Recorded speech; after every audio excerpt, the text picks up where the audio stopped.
Ibu bapak, saudari-saudara, sobat Komsos yang terkasih dalam Kristus, selamat berjumpa kembali dengan renungan Minggu Komsos Gereja Santa Maria Immaculata Paroki Tarakan. Hari ini kita memasuki Minggu Advent yang ketiga, atau seringkali juga disebut Minggu Gaudete. Gaudete artinya sukacita. Minggu Gaudete berarti Minggu Sukacita. Apa yang akan kita renungkan dengan sukacita ini? Renungan yang akan kita mulai diambil dari Injil Yohanes bab 1 ayat 19 sampai dengan 28. Bacaan Injil ini mengisahkan kedatangan beberapa orang dari Yerusalem kepada Yohanes Pembaptis. Mereka ini diutus untuk menjumpai Yohanes Pembaptis dan menanyakan kepadanya siapakah dia sebenarnya. Pada waktu itu isu mengenai kedatangan Mesias sudah beredar di tengah masyarakat. Dan Yohanes tampil sebagai pribadi yang nyentrik, pribadi yang aneh. Dari cara pakaiannya, dari cara hidupnya, dari cara dia mengajar, orang-orang sungguh tertarik kepadanya karena dia orang yang lugas dan dia menyampaikan sesuatu dengan apa adanya. Dan itu menarik banyak orang. Selain itu, Yohanes juga mengadakan pembaptisan untuk orang-orang yang datang kepadanya sebagai tanda pertobatan. Maka utusan dari Yerusalem ini ingin mengecek Yohanes ini sebetulnya siapa. Mereka bertanya, siapakah engkau? Apakah engkau Mesias? Apakah engkau nabi? Apakah engkau tokoh yang akan datang yang sedang dinanti-nantikan? Mereka sebetulnya tidak terlalu peduli dengan pesan yang disampaikan oleh Yohanes. Yang mereka peduli adalah jangan sampai gerakan Yohanes ini menimbulkan kekacauan, menimbulkan pemberontakan, sehingga tokoh-tokoh di Yerusalem nanti akan diminta mempertanggungjawabkan keberadaannya oleh orang-orang Romawi, oleh penguasa Romawi.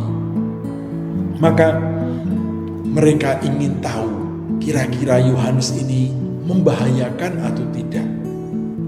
Yohanes menanggapi pertanyaan mereka dengan menjawab, "Akulah suara orang yang berseru-seru di padang gurun, luruskanlah jalan Tuhan." Yohanes mengutip kutipan dari Yesaya. Yohanes dengan demikian menempatkan dirinya sebagai seorang utusan yang mempersiapkan jalan bagi dia yang akan datang yang lebih penting daripada dirinya. Dia jelas bukan orang yang ditunggu-tunggu. Dia hanya membuka jalan. Siapakah yang akan datang itu? Dia adalah yang lebih berkuasa daripada Yohanes.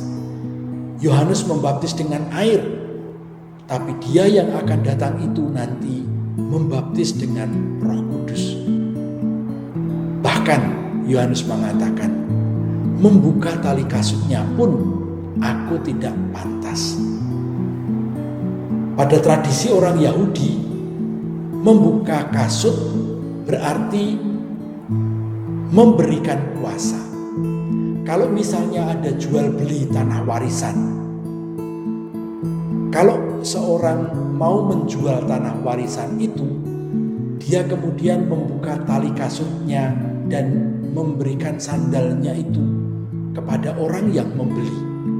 Dengan demikian, kekuasaan atas harta warisan atau tanah warisan itu sudah diserahkan kepada si pembeli. Yohanes mengatakan bahwa aku tidak pantas, aku tidak berhak mengambil kuasa yang dia miliki. Artinya yang akan datang ini punya kuasa lebih besar daripada dirinya. Maka Yohanes sebetulnya mengajak orang untuk bertobat dan sungguh-sungguh bersiap diri menyambut kedatangan Dia. Kita saat ini mempersiapkan Natal, tapi kita sendiri juga sedang gamang. Bagaimana mau mempersiapkan Natal dengan bersukacita? Karena kenyataannya kita masih diliputi oleh ketakutan, kecemasan, kegelisahan dengan adanya virus corona yang masih terus menyebar di antara kita. Kita masih was-was. Bahkan di antara kita atau keluarga kita mungkin sedang ada yang dirawat, atau bahkan ada yang sudah meninggal karena virus ini.